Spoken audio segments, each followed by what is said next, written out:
নমস্কাৰ সন্মানীয় বন্ধুসকল, আমি আজি এই কোমোৰা কেনেকৈ ৰুওঁ সেই বিষয়ে অকণমান ৰেকৰ্ডিং কৰিবলৈ আহিছোঁ।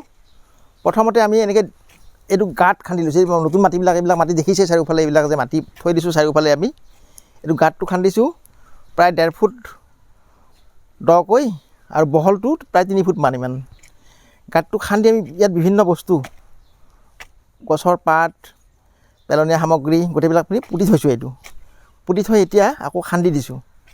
এই গোটেইখিনি সাৰ আছে আৰু এই ভিতৰতে গোটেই জৈৱ সাৰ। তাৰ ভিতৰত আমি এইটো ৰুম, কিন্তু ৰুলেও এইটো বৰ বেছি তলত নুৰুওঁ, আমি অলপ ওপৰতে ৰুম। সেইকাৰণে আমি এইটো বেছি দ কৰা নাই। এতিয়া আমি কেনেকৈ ৰুম পদ্ধতিটো শ্বেয়াৰ কৰিছোঁ। প্ৰথম কথা, ইয়াৰ পুলি আমি উন্নত জাতৰ পুলি জমাই লৈছোঁ। এইটো আমি উলিয়াই ল'ম। উলিয়াই লৈ এইবিলাক আমাৰ বিভিন্ন সাৰ মিহলাই আছে। এই সাৰ মিহলোৱা সাৰখিনি আমি ইয়াতে তলিত অকণমান দি দিম। দিয়াৰ পিছত এয়া আমাৰ পুলিটো আমি ইয়াতে দিলোঁ। তাৰপিছত আকৌ দিম আমি, কাৰণ ইয়াত এইবিলাক মৰাৰ সম্ভাৱনা থাকি যায়। যিমান যি ভালকৈ নুৰুলেও পুলিবিলাক 100% নাথাকে, 100% বাচি নাথাকে। সেইকাৰণে পুলিৰ সংখ্যাটো অকণমান বেছিকৈ দিব লাগে। আমি বেছিকৈ দিম।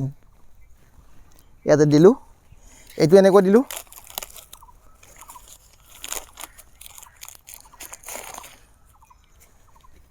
এয়া দি দিলোঁ। দিয়াৰ পিছত আমি এক গোবৰ সাৰ মিহলাই থোৱা, বিভিন্ন পচন সাৰ, কেঁচু সাৰ মিহলাই থোৱা আমি সাৰেৰে গুৰিবিলাক পূৰা কৰি দিম।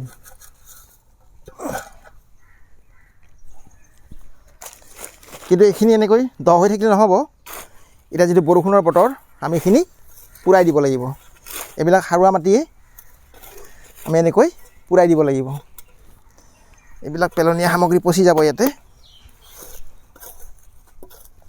আমি এনেকৈ সকলোবিলাক দি পেলাই এইখিনি পূৰা কৰি দিব লাগিব। পূৰা কৰি দিলোঁ এনেকৈ।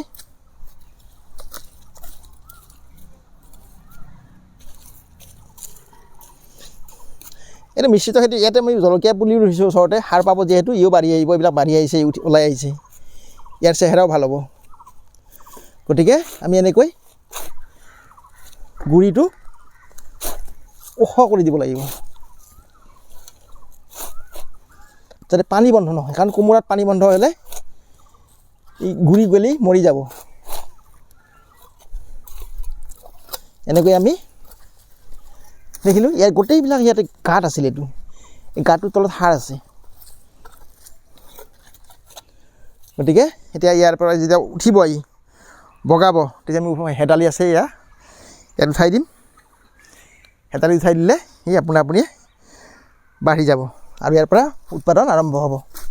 এইবিলাক পেলনীয়া ওলকবি জলকবি ইয়াতে পচি যাব, সাৰ হৈ যাব। গতিকে আমি কেনেকৈ ৰুওঁ, ইয়াত ৰাসায়নিক সাৰ একো দিয়া হোৱা নাই। জৈৱ সাৰ পদ্ধতিত ইয়াক ৰোৱা হৈছে আৰু ৰুই ইয়াকে আমি এনেকৈ উঠাবলৈ চেষ্টা কৰিছোঁ। আৰু এনেকৈ ৰুলে উৎপাদনটো বেছি হয় আৰু জৈৱিক পদ্ধতিত কৰা।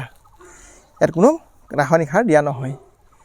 গতিকে বন্ধুসকল, আমাৰ পদ্ধতিটো আমি কেনেকৈ ৰুওঁ আপোনালোকৰ লগত শ্বেয়াৰ কৰিলোঁ। মন্তব্যৰে উপকৃত কৰিব বুলি আশা ৰাখিলোঁ। ধন্যবাদ।